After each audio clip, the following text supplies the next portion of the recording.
Hey, EMU family.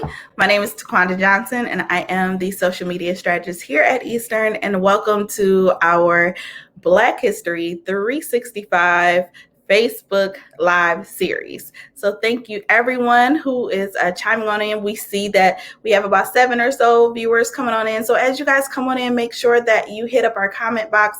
We would love to hear from you during this time, whether you have questions for our esteemed featuree today. I am so excited. I'll get into her introduction really soon, but you guys know how we do here on our great Facebook page.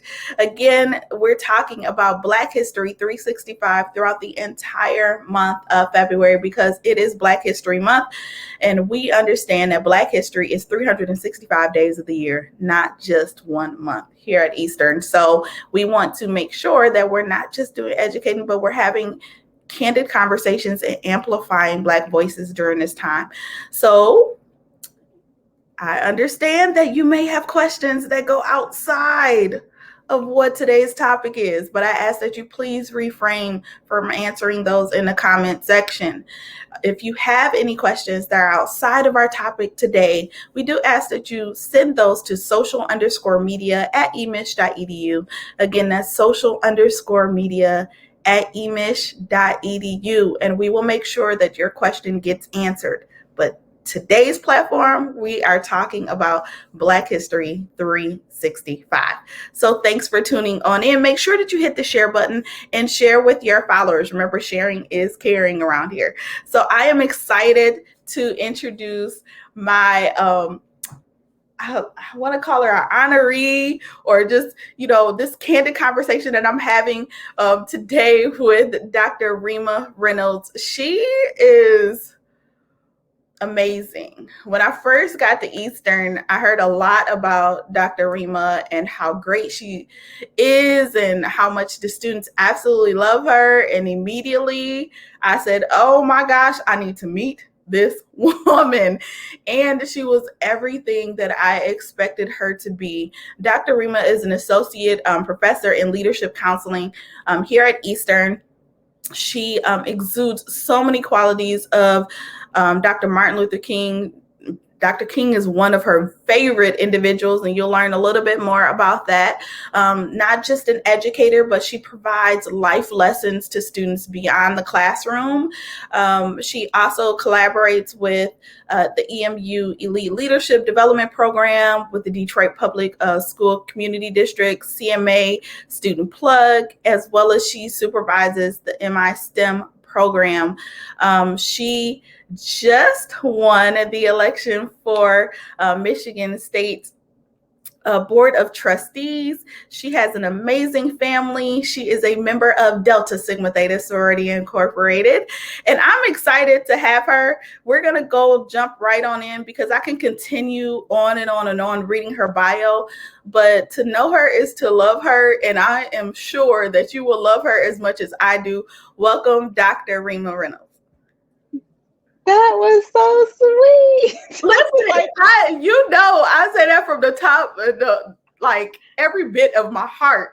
You are one of my favorite people on campus. Like, one of the things that, Greg People said yesterday in our conversation, Dr. Rema, he honestly talked about the emphasis of community and how important it is at Eastern, and how we are there to be able to, provide that community support to our students as well as our staff and such. And I am because of individuals like you.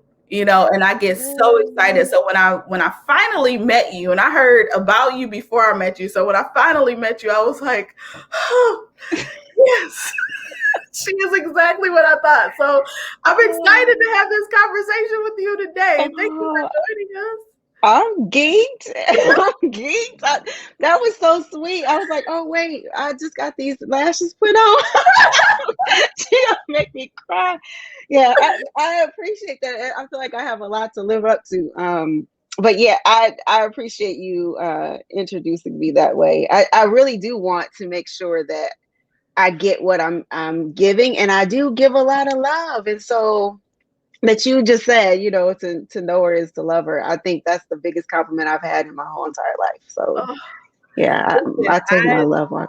oh, I just you know me. I'm always like, look, I need folks to know. Like it's just my friends laugh and joke all the time, and they said, "T, you don't get off the phone without telling someone that you love them." And I said, It's I need you important. to know, because if something happens, like I need you to know. At least you knew that T loves you. So Yeah. I do. I thank you just so much for your commitment to our students, specifically our Black students, and their overall success, even down to not just our students, but our faculty and our staff. Like I know that I can speak for a lot of staff members who have had the opportunity to, sit up underneath you as far as their doctoral programs are concerned. I'm not even interested in ed leadership whatsoever, but I literally Come was on. like, Dr. Rema Come make on. me wanna. Come on. Come on. Come on. Come on. Come on. You So might as well it persist. might as well. Might as Mhm. well. See, You might as well persist. Come on through. Get those PhDs behind your name. Go ahead. Come on. Come on. So, Dr. Rema, again, we're talking about Black History 365. One of the things that for us, at least I know that I can speak for those within the Black community, is that it is 365. This is what we do, how we live, how we breathe, and we're excited to have this candid conversation, on this particular platform, and specifically being able to not just I believe that this is a sewing moment, right? Like Mhm. we're here to educate, as well as to bring light, to those. And I mentioned before, like amplifying Black voices, even in this space and in this time. And we've had some remarkable folks that we've had an opportunity of interviewing, and down from professors to some alums. So tell us a little bit, for some that don't know you, which they will get a chance to know you a little bit better after this conversation. Like, what should they know about Dr. Rema?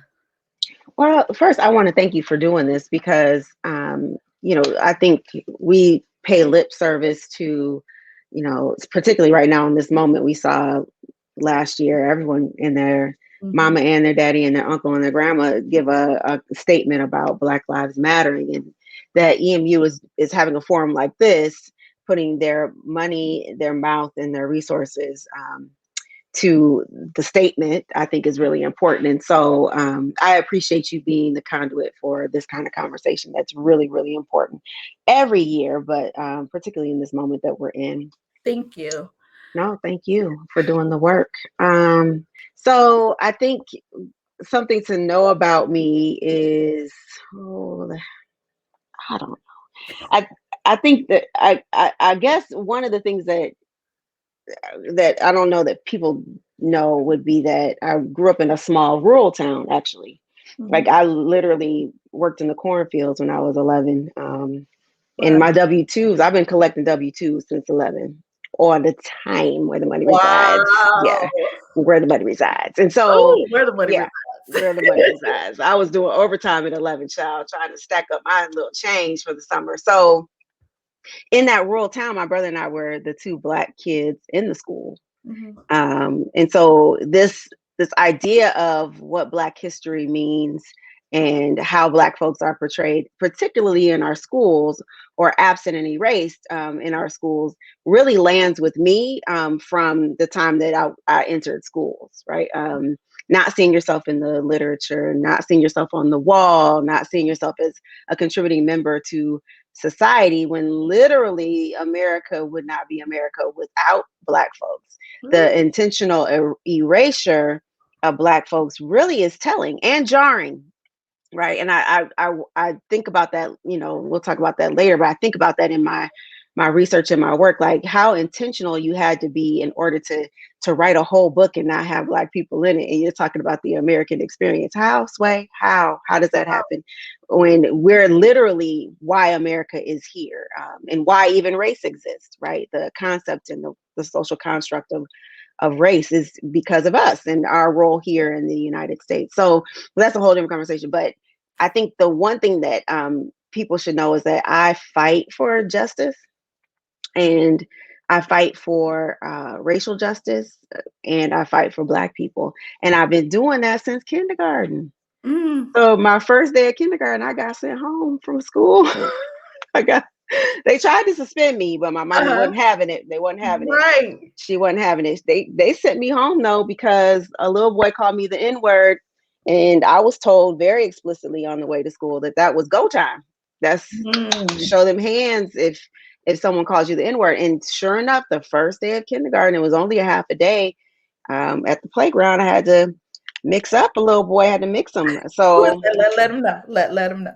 and I had to let him and the rest of the campus know, right, that no, I'm a whole human being. My name is Rema. You can call me that, but that won't be acceptable. Now, even if you call me like ugly or doo-doo head or whatever you could come up with as Right. as elementary kids, fine. But that word was a no, and I fought that day, and every year after that, I had at least one fight about my humanity and preserving myself as a whole human being. Right. Mm-hmm. So I've been in this fight for justice and in racial fairness, and for Blackness to be recognized as the excellence that it is Yeah. since kindergarten. I'm not new to this.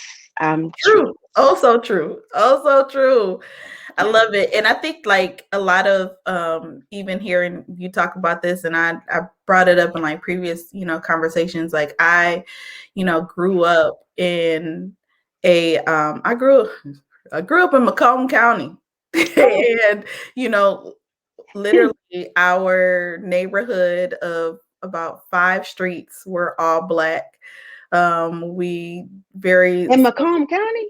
mhm. Oh, wow. Yeah, so and now things have changed, right? Like, Mm. but before then, it wasn't. And it just like thinking about you sharing your story about how things were even down in kindergarten. Like I remember being the only Black, in a classroom and not seeing, Mm. your first Black male teacher until you got to high school. Like, yeah, you know, College for yeah. me it was college. Yeah. And it's so important, like even in the midst of like I love the fact that you brought up like the fabric of America and how like you can't erase what's going on. Like I didn't understand. Like I was asking growing up, I asked my mom and my grandparents, well, why don't we have MLK Day off and everybody else has MLK Day off? Yeah. Yeah. So, My mama took that day off. mm, We didn't have it off either. Michigan didn't have it off. But certainly where I grew up, they didn't have it off. But my mother would not let us go to school on MLK Day. We had to go to the library. That was the first stop. We mhm, had to write a whole report on Dr. Martin Luther King Jr. We had to go to the big city, which was Kalamazoo, mhm, and we'd be on the college campus. There would be symposia. There would be a church service. There might be a march. We had to participate in all of that. I was like, you know what? It's probably easier just to go to school. she, but that's, I think she was trying to reinforce how bomb we are, because it was not going to happen in our school, mhm. right? To learn who we are as a people and how much we've overcome and how fantastic we are, it would have never happened without her being very, very intentional and thoughtful and giving us those opportunities to learn, research, but then also be around Black folks who were like-minded. She was a great parent in all respects, but that I think was the most thoughtful thing she did as a parent for me. And I love the fact that you brought up like, that your mom took a vested interest, in the development of her children, in that area. And as an educator, how important is that, for even some of the parents might be watching right now, or even those who are thinking about having children in, in the future or whatever the case may be, like going beyond what is taught in the classroom and doing that extra work, as we say, doing the work, like how, Yeah. like, let's Yeah. talk a little bit about Black parents are doing all kinds. So one of my my research interest is around Black parents, and we're doing a lot of race work with our children at a very young age. And you've heard over and over in the last 2 or 3 years, the conversation, the Mm-hmm. talk, right, that Black parents have to have with their Black boys, and really they should have them with their Black daughters, right? If we think about Breonna Absolutely. Taylor and Sandra Bland and all the other women, Rakia, who was shot by police officers. That we are talking to them about, how to conduct yourselves with the police and how to come home alive, basically. We're having that at very young ages. So we're already doing race work in that way. I think we have to, as a people, really decide that American history is our history, Mm-hmm. and that that an erasure of Blackness and Black folks and our experience and our most importantly our contributions to this country cannot be ignored. So I think it's both, and we do that work at home. My mom supplemented at home, right? Yeah. But I think the work now for parents is to push into the school, That's good. push in and say, hey, so I pay my taxes or I pay tuition, right? Whatever way, you still paying for this space. So Mhm. I'm going to need you to rethink your curriculum. I'm going to need you to come through and think about how you are giving the counter narrative. So you're talking about Christopher Columbus, which is still very troubling. Like, you're still teaching Christopher Columbus? Yeah. Okay. So you're still teaching him. Fine, teach him. Maybe it's part of the standards. I don't know. Maybe it's part of the standards. Teach him. Can you teach him from the perspective of the indigenous people who were here that got Mm-hmm. murdered when he came, right? So you're going to talk about the founding fathers and the Constitution, right? The Bill of Rights. Okay, can you talk about how those were all constructed to ensure the enslavement of Black folks, right? And that many Right. of them owned whole people. Like, have the conversation from a holistic lens where you're including the counter narratives from the dominant one, right? The dominant one is, oh, America is awesome. And sure, it is. Can we also talk about the good, the bad, and the ugly, which also makes up America, which also then mediates our experiences today, not just Yeah. historically, contemporarily, the things that we experience in our communities is directly tied to what happened. It did not happen for us when we were brought here. And so I think as parents, we have to demand that the curriculum changes, not just that we are doing the supplemental work. Because this is the other thing, Black folks, particularly those who are Black middle classes, I really study Black middle class parents a lot. Mm-hmm. We're holding on to Black middle class. Like, we're just trying to hold on. Like, Ooh. we're Ooh, just that's good. That we're is just trying to good. hold on. And so you're asking me to come off my job. I was like, my mama, you asking me to come off my job and then teach a whole curriculum to students I don't even know how to teach. Maybe I'm a CPA, right? Like, what business do I have trying to learn how to teach a whole, lesson when really the school should be doing this, right? Mhm. And so, not to mention that we're also, I'm just going to put this out here, the wealth gap, which is Ooh. another conversation to have around higher education. The wealth gap is exacerbated because after 10 years, 95% of all white borrowers, they take out student loans, they've paid off their loans. 94% of us have not.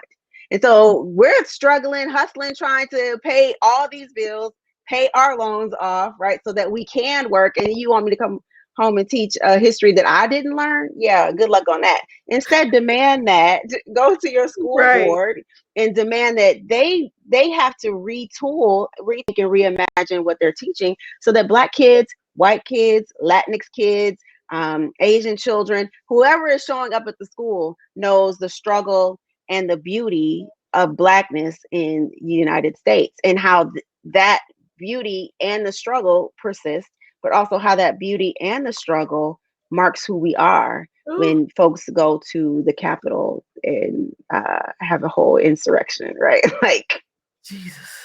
this is who we are. It's because it's who we've been. Mm.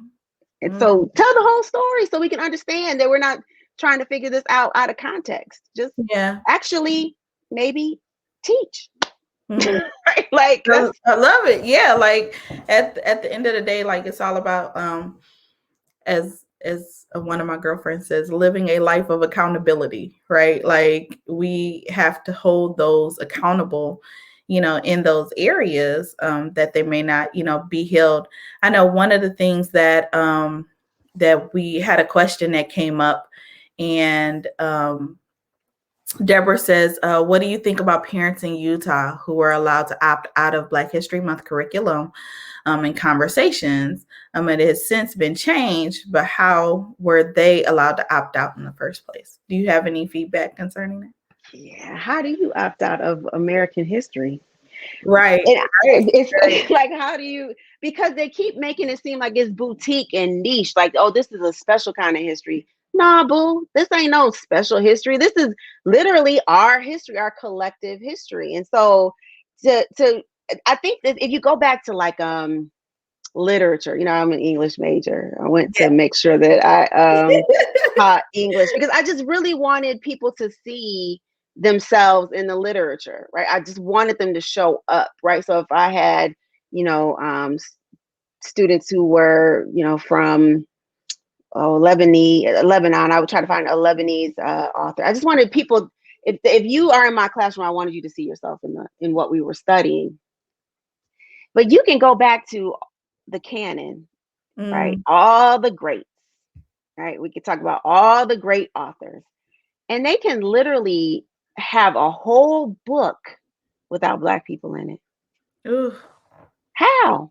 How yeah. are you talking about the frontier? How are you talking about the rise of the West? How are you talking about the Louisiana Purchase? How are you talking about any of these big, huge events without talking about Black folks? That's I honestly, I believe, and this is going to sound real scathing, but good. quite frankly, I think the erasure is there. One, because those writers didn't think that they were doing anything immoral, right? Mhm. They thought it was fine to own people. And to breed them like they breed horses, by the way. Like, oh yeah, we need a prize worker, so I'm Ooh, gonna put her with him, and we're gonna get a stud or a heifer or someone who can really work and produce, like really like cattle. Um, but I think in order to do that, one, you might be amoral, which who wants to own that you don't have any morals, or that you have to ignore it, mhm. right? You have to ignore that past so that you can still propagate this image of superiority, which within white supremacy is this idea that they are morally superior. And within white supremacy is this idea that there is an innocence. They haven't done anything wrong.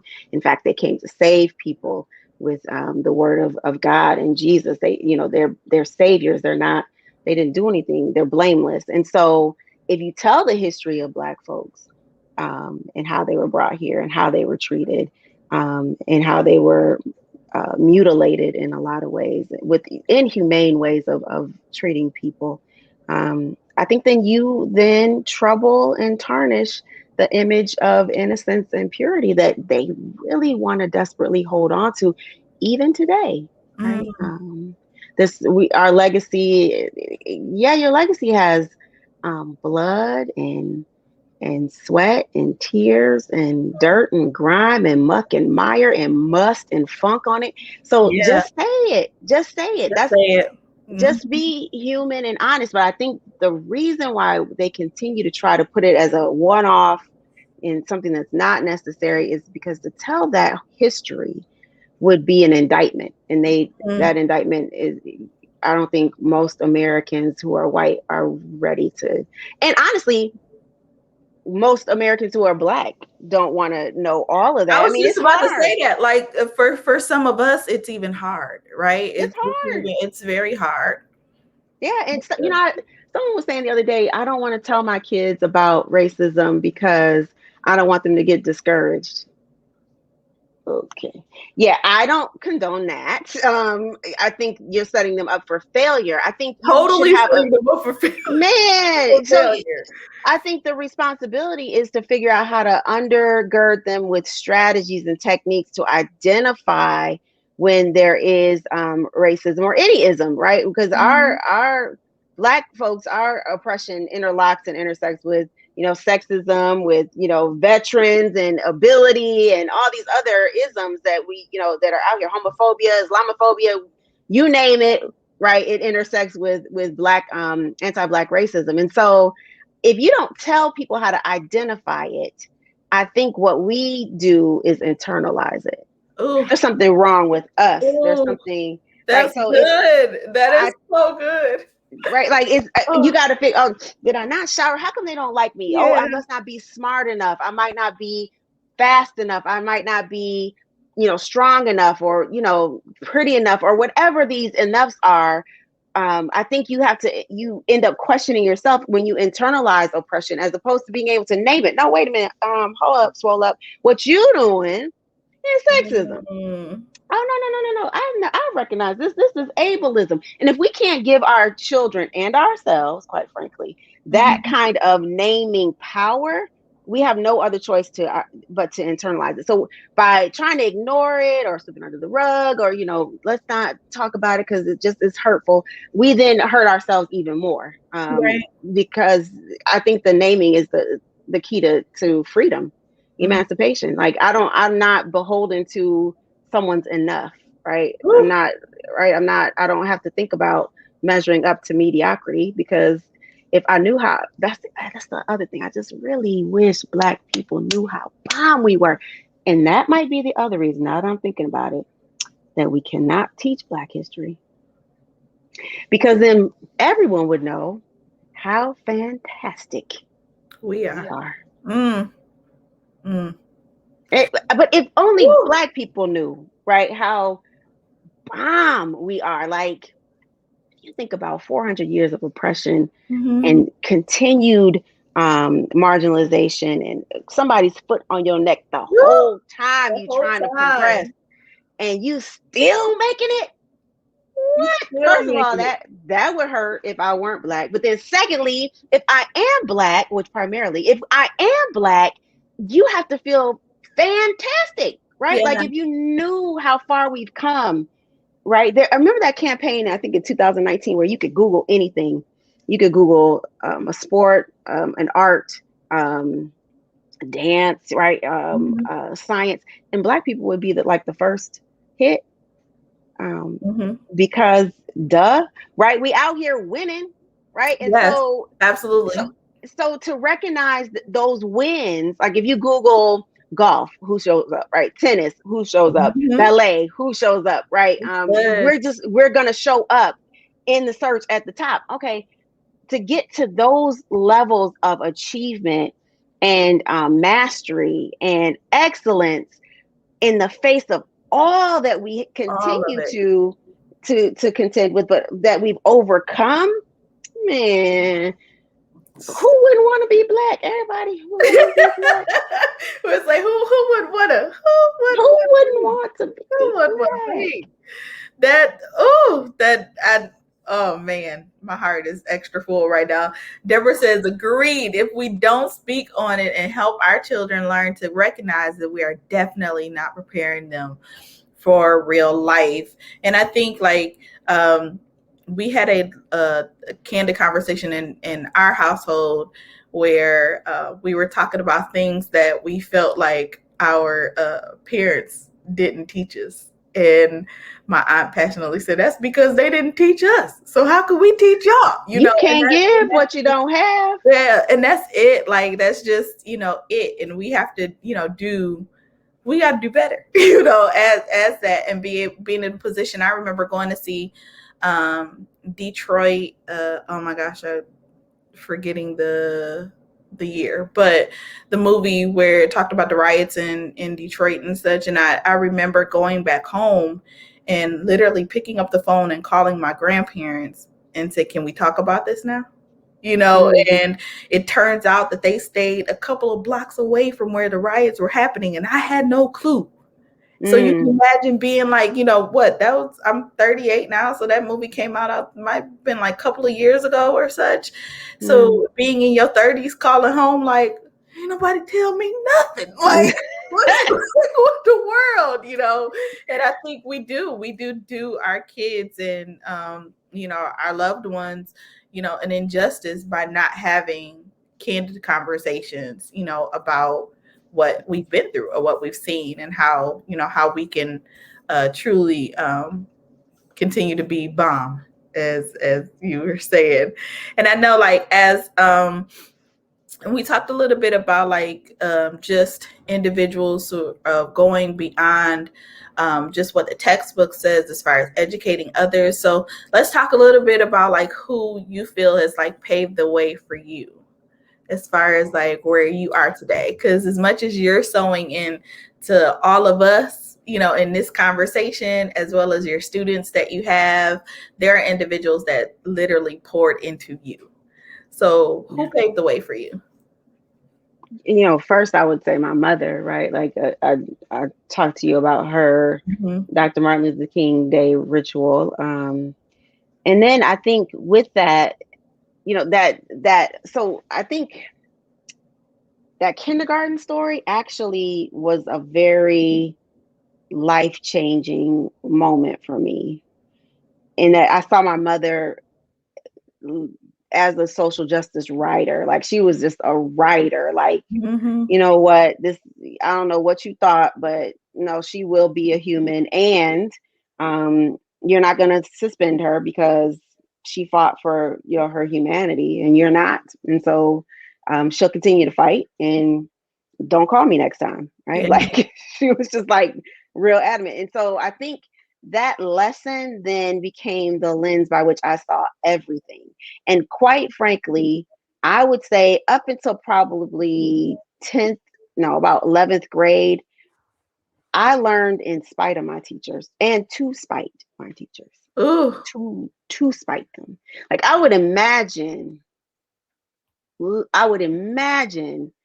5th grade teacher. I won't name her. She's probably dead, so I won't speak ill. But I would imagine her as I was doing my homework.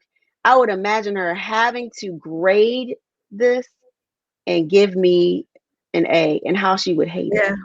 I was writing to make her angry Mm. about having to give me an A. I was doing all of my work perfectly. I didn't care about grades, quite frankly. I didn't care about them. My mother cared about them. A's and B's were her standard, so I just did enough to keep her off my neck. But by 5th grade, I was like, you know what? I'm about to kill all these people. One, there was a little Asian cat in my class, and they thought he was the smartest one. Okay. So my goal was to beat the brakes off of him every time, every assignment. Oh, what'd you Mhm. get? 98. Oh, that's good for you. Well, what'd you get?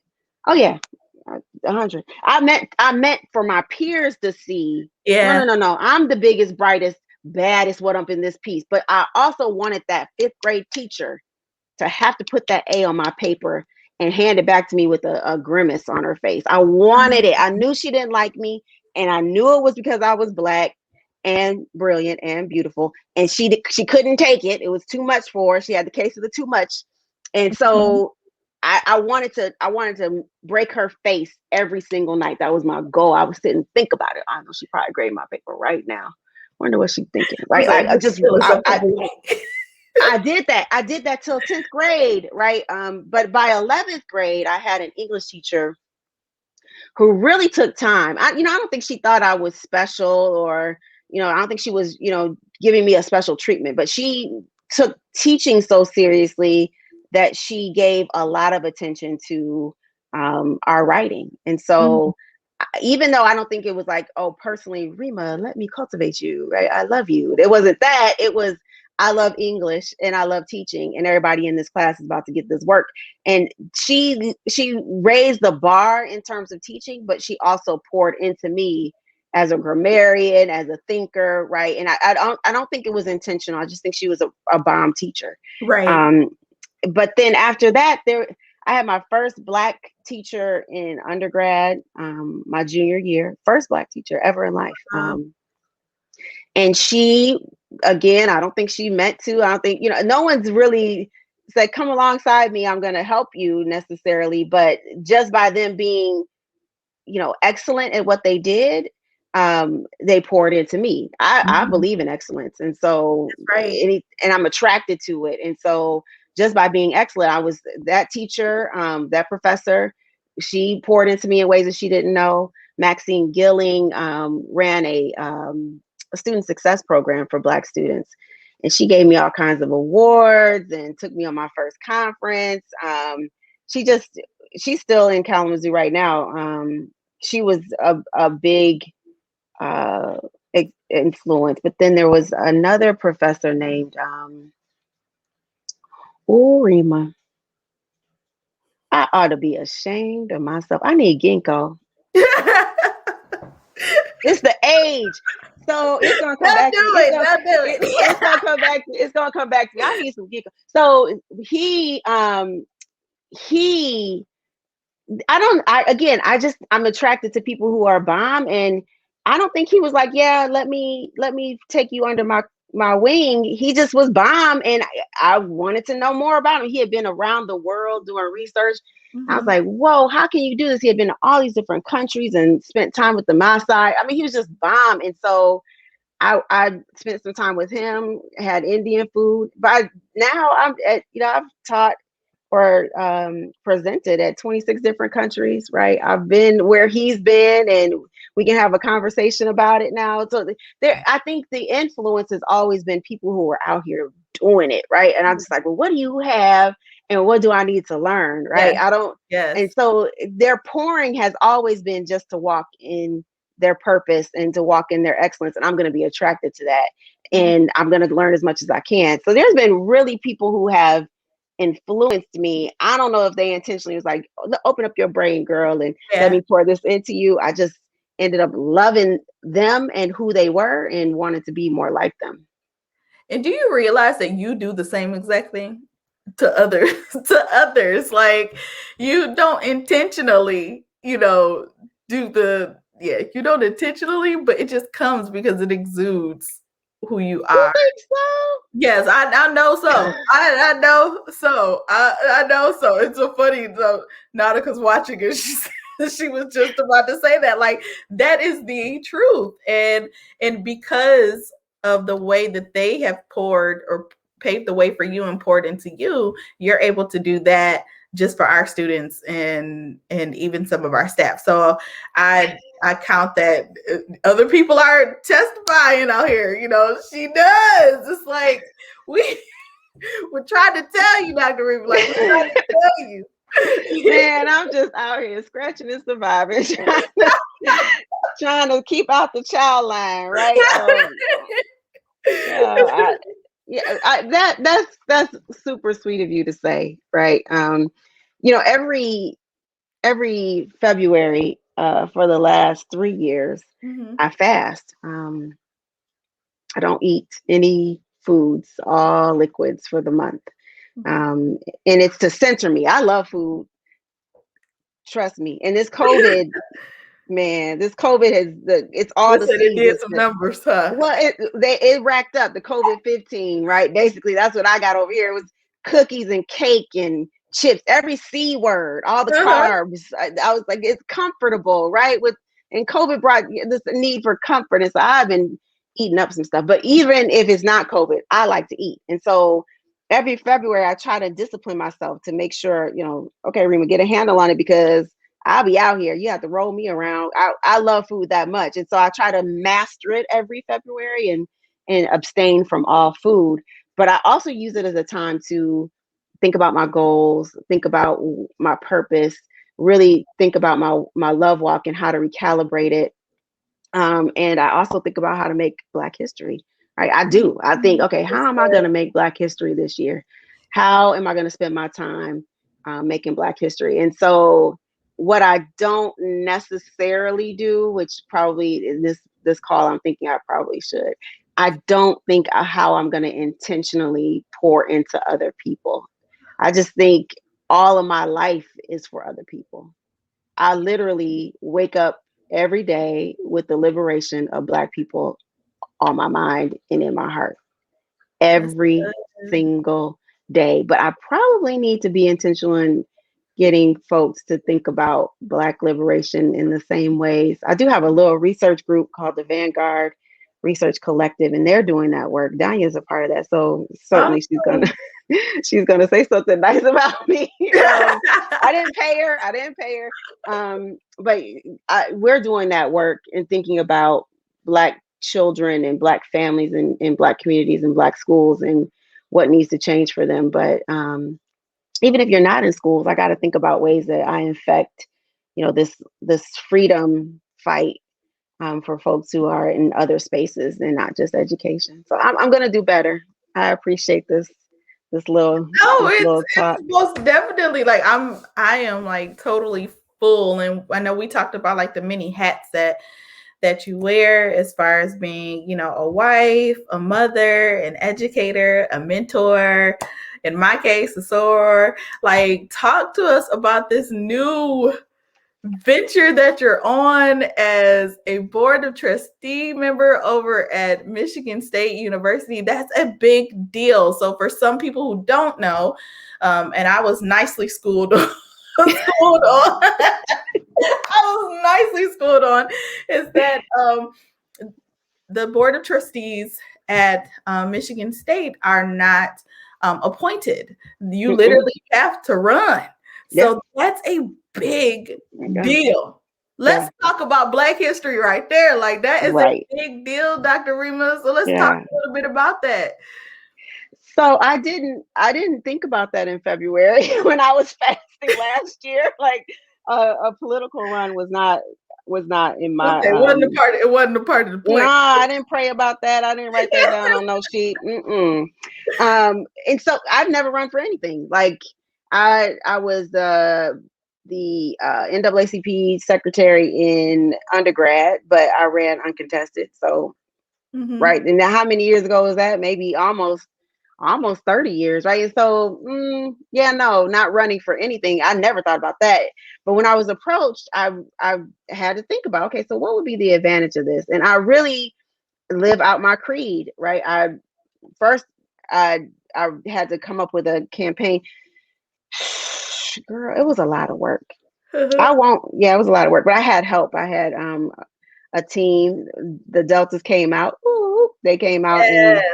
across the whole state and even across the country to help. So that was an amazing support. And then Dr. Marshall, Chandra Marshall is the MSUBA president and a Delta. She helped with my campaign, and Danya, who's in here, helped with my campaign as well. And so I had a lot of help, but just even thinking about how to frame this work about equity and access and making sure that people who are marginalized. Like you sit on this land, Michigan State, that was secured from indigenous people, right? And Mm-hmm. so what are your indigenous numbers, right? Like Mm-hmm. how are the indigenous folks getting to your school, your land grant institution that's open for all Michiganders? How are they accessing your great curriculum so that they can, do what they want to do and live out their dreams? And the answer is, yeah, poorly, right? And so I think about who's left out all the time. We're thinking about trans youth, right? I'm thinking about who gets to get healed after being violated on our campus, which is a big deal across all campuses, right? Right. So sexual violence is running rampant, but I have ideas about that. But to prevent it, not to respond to it, let's like prevent it through education. But who gets to heal? Like who gets believed? Who doesn't, right? Our trans youth don't get believed when they're violated. Black trans youth, especially, right? If you look at their numbers, Latinx students need help, Black students need help, veterans need help. We're not even talking about where I grew up in a rural town. Those folks don't even think about going to Michigan State sometimes, and our outreach to them needs to be improved. So I thought about all of that as I was running, as I was deciding to run, and then I literally ran on that, right? And some people are like, well, how can you run on that? Aren't you going to turn some people off? They should know who they're getting. That's how I Mm-hmm. feel. Like, I don't want to run as somebody else. I want to run as me. And if they don't want me, amen, right? I'll find another way to keep doing this work in a different space. But overwhelmingly, like 2.4 people say, yes, we are with this. We with it. We about this work. We think that every Michigander should be able to go to Michigan State, and we got to do a better job of making sure those who are marginalized and forgotten are getting access. And so that's going to be still my work, right, at Mhm. Michigan State. Everything aligns with that, right? With, how can we liberate those who are suffering most, right? That's How do good. we? Ooh. So any place I am, I'm thinking about that. If you bring up any topic, I'm going to Mhm. immediately in my mind think about who's left out, and who needs to be brought to the table. So that's largely, I've only been on the job for 2 months. And people ask me I all the was just time, is gonna it a say a paid? couple months, right? Yeah, it's not a paid position. That's what people ask me all the time. It's a lot of work for free. But when I come to that space and I'm going to the decision making table and the policy making spaces, I'm thinking about, again, who is not represented, That's and good. who do I need to bring up. And so I just am grateful that Michigan decided that they are, ready to continue this emancipatory education, that I think is really important. But that they've decided to entrust me with that. I feel blessed, but also honored and responsible. I feel accountable to that work at that space. So I don't even know if you. let's go a little bit into that. Like you talked about just the emphasis of being entrusted in that space.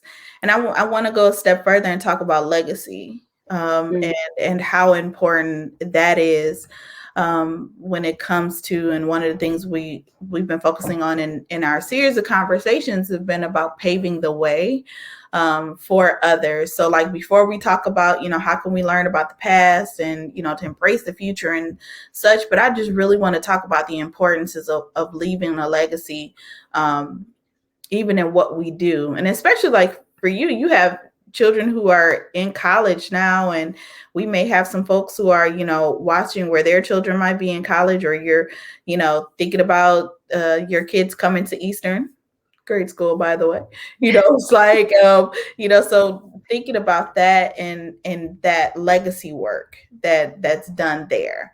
Like, let's talk a little bit about that, like the importance of leaving legacy.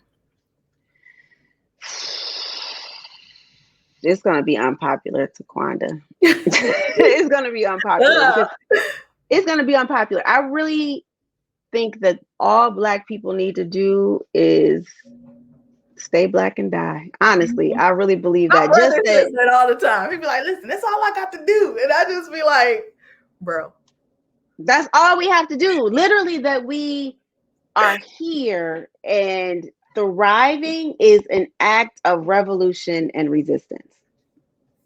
If Mm, you think about all that we continue to face, the extra added burden of, you know, being a representative for the race and doing the best thing for the race and, always, thinking about the people behind you. And now, me personally, I'm a Sankofa believer. I lift as I climb. I that's go back and get the people who need to come with me, right? But I'm not thinking of it in terms of what my legacy is. I'm thinking about the work that needs to happen right now, right. Hmm. right? And so if you just live your Black brilliant life, I think that's your legacy. I think that's more than enough for anybody. And I think the legacy, more than positions and influence, I Mm. think the legacy really needs to be recentered on joy. Ooh, that's Right? good. Joy, um, that's unadulterated, uncut, right? Joy that, if at the end of my life, people say, you know what, Rema, she did this and this and this and this and this, Mhm. and more importantly, she had joy and she was strong because of that joy. That's my legacy. I think we don't get to think about stillness and rest and Mm, happiness and joy because that's for the privileged. Um, Even therapy is another conversation that, there's a stigma around it, but also who has ooh, access to it, right? Like right. who can, get insurance to cover it, or who can take off in the middle of the day to go to an appointment, right? These are Mhm. all about privilege. And And so I think wellness and joy is a part of wellness, in my opinion. If you that how come we just can't have that be our legacy? And That's she cut good. up, she showed out, she had a good time, she partied, whatever, she played dominoes and spades every day, like whatever that is that you had Whatever fun. that joy was there. Uh-huh. I think that should be the focus of our legacy, and I think that's actually a radical thought. Because so really quickly, I've been thinking about this, and Go there. I've Let's been talk. vexed. Okay. I've been vexed Uh-huh.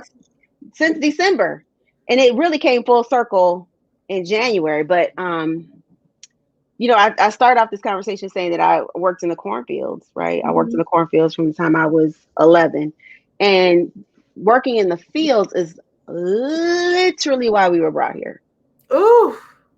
right? And I started my whole work ethic, my identity in the fields. So if Black people were brought here to work and called Black people in order to work, because when we were in Africa, we were just Africans. We weren't Black Africans. Europeans were not white. They literally, you should read this book called Caste. She kind of breaks this down for you. Isabel Wilkerson talks about this, but we were literally brought here and raced in order to justify us being enslaved, Mm. right? And so our whole identity was about work. It wasn't about, it was literally to pull a plow like a horse, like it was to work. We were here to work, not to be humans, but to work. And for me, if you ask me who I am, my first attribute would be a hard worker. Mm-hmm. I work hard. I'm a hard worker. I have a strong work ethic. All the work language, right? I got Yeah. it because that's literally who I am first. I'm all those other things you named after being a hard worker. Well, then how different or how much of a divergence have I made from the inhumanity that was thrust upon us when we were identified as workers to my identity now? Why don't I ever say I'm a rester, right? I'm a relaxer, right? Mm-hmm. I'm a leisurelist. Like why is my identity still tied to a colonial place and space that I was brought in? So I've Mm-hmm. been really thinking about this. Like, should our legacy be that she worked hard, she was a hard worker, or should our legacy be that she had rest and joy and friendships and relationships and health, that was her wealth, right? I've That's been good. really thinking about this. I don't have all the answers, particularly since my work is liberation work, right? Like, how do you take a break from freeing the people before you leave here, right? Like, Uh-huh. I'm trying to free everybody, and so I don't have any time. Like, I feel like I don't have the luxury of sitting back and resting. But I gotta figure that out, because what I won't be is a slave. I Ooh. won't do it. I won't That's do it. it. And it's showing up in these work tropes that we continue to adopt and then live out. Right. I don't want at the end for them to say she was a hard worker. I wanted them to say she smiled and she was joyful and she brought light to people. That's what I want. So That's I got to good. figure it out. I'm working on it. If you have any ideas, let me Listen, know. I feel like you. I feel like you almost. I feel like you're there, but that's just me. But I agree with you on that one. I think that a lot of times we do get so caught up in doing the work, that we don't find a way to relax, or for people to take a moment, and say like, hey, I knew that she liked the ballroom dance, and that brought her joy. Like, the folks don't think about that. You just automatically go to work. So let's just say that that'll be something that you and I both are working on. How about, Yes, how about that yes, yes, one? yes, yes. So how can we like learn as we close out today's conversation? And again, if anybody has any questions, go ahead and drop them in the question in the comment box. We would love to address your questions or your comments as we end this out. So talk to us about like learning from EMU's past in order to embrace the future, right? So we know that Eastern has had our own uh, deals with injustice and and we got some ways to go, right? We've made some strides, but we got some ways to go. So, Oh, we got some ways to go. yeah, we got some ways to go. So how Hmm. can we what can we do as far as learning from the past in order to embrace the future and be able to provide for our future generations that are literally going to school? I know one parent that's on right now with us, and she says that she has a daughter, with a daughter wanting to attend Eastern. Come Uh, on. so we're excited. Like we would love to have your daughter. So let's talk a little bit about that. Like, how can we legit learn from our past to embrace the future? So I think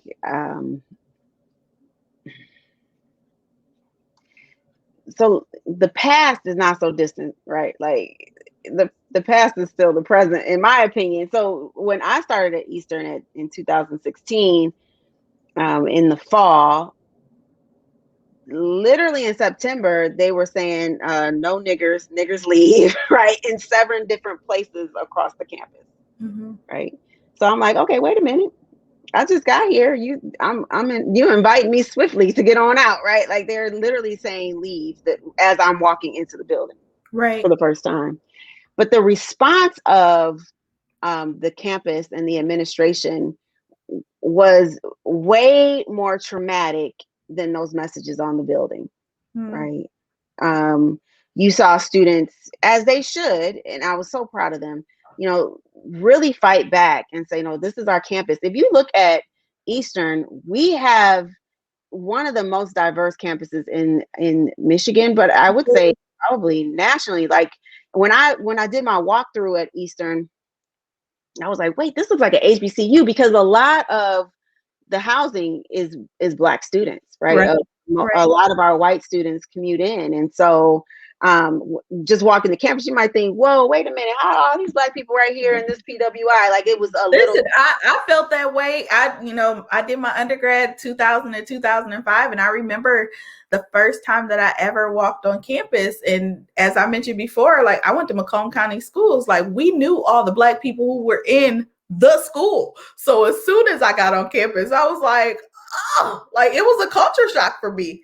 I wasn't ready. Like I I, was shocked. It I was wasn't ready. jarring. I literally asked the person who was giving me the tour, where all these Black people come from, and he didn't know. He was just giving me the tour.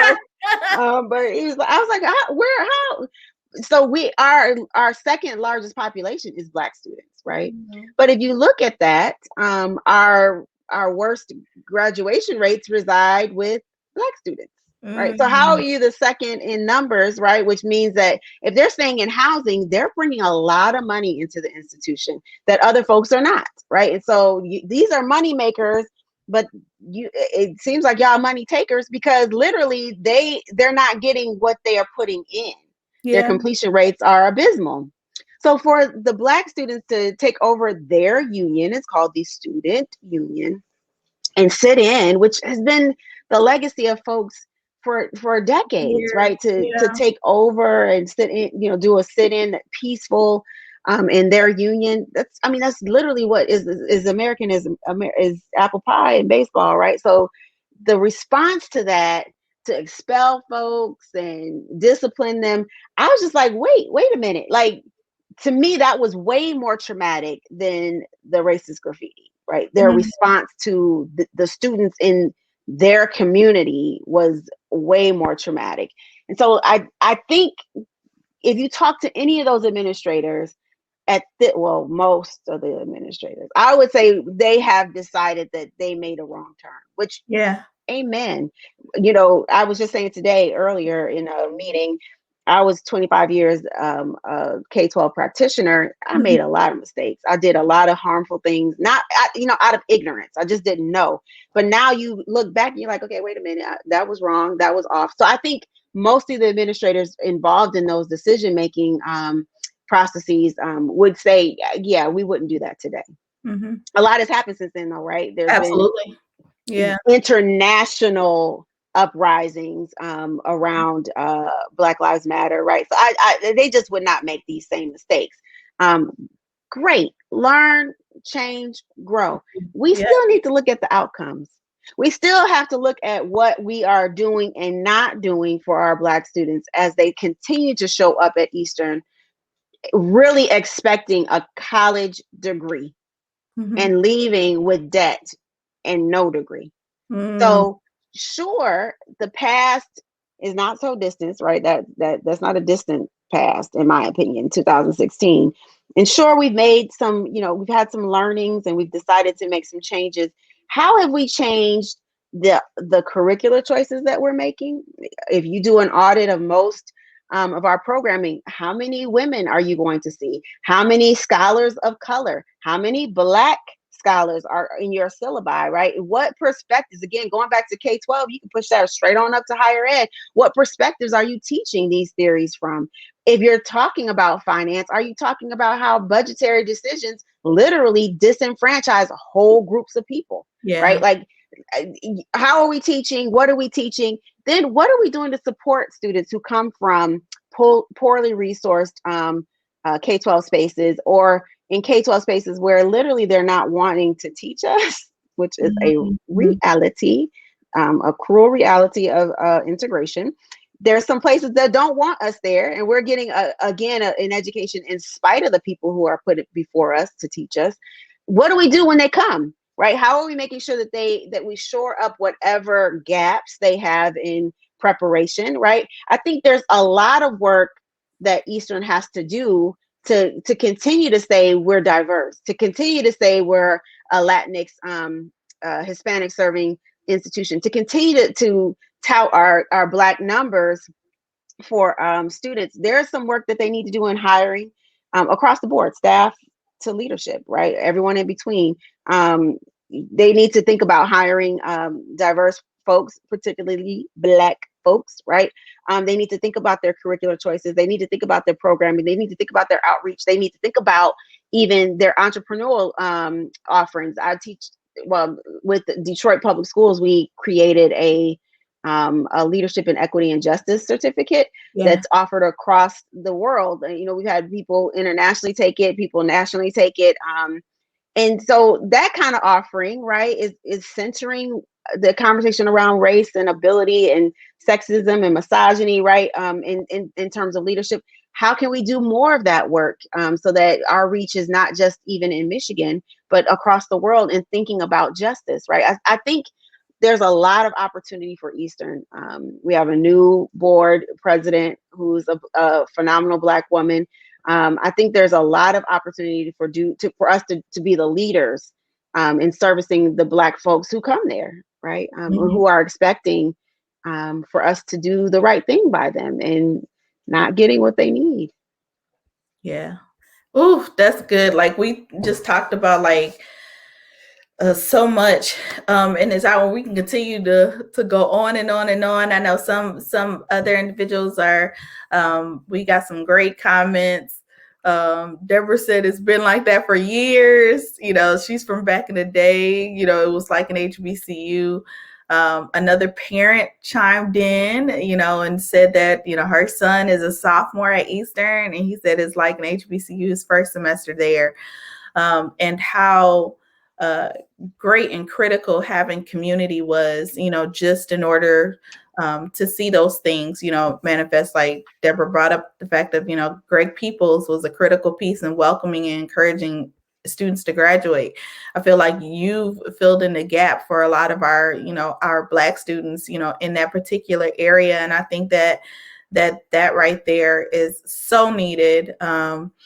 Another one of the comments say, this conversation is so needed and necessary, not just at Eastern. And that is so important, like across the board, how important having conversations, candid conversations like this. So I am so full, so full. And I'm excited that we were able to, meet today. My heart is full.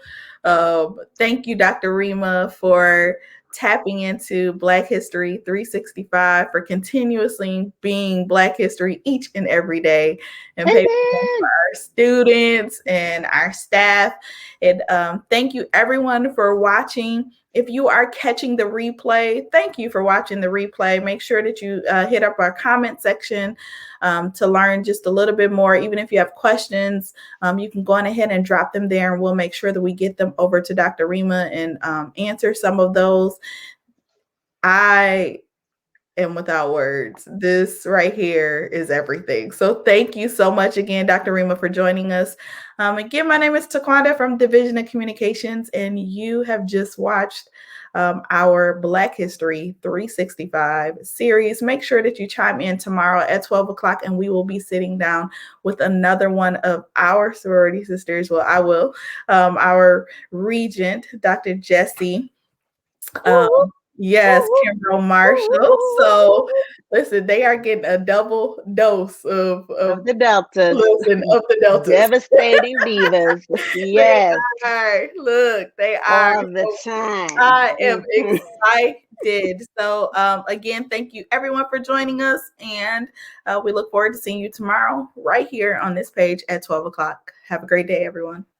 Bye. Happy Black History Month. Happy Black History Month.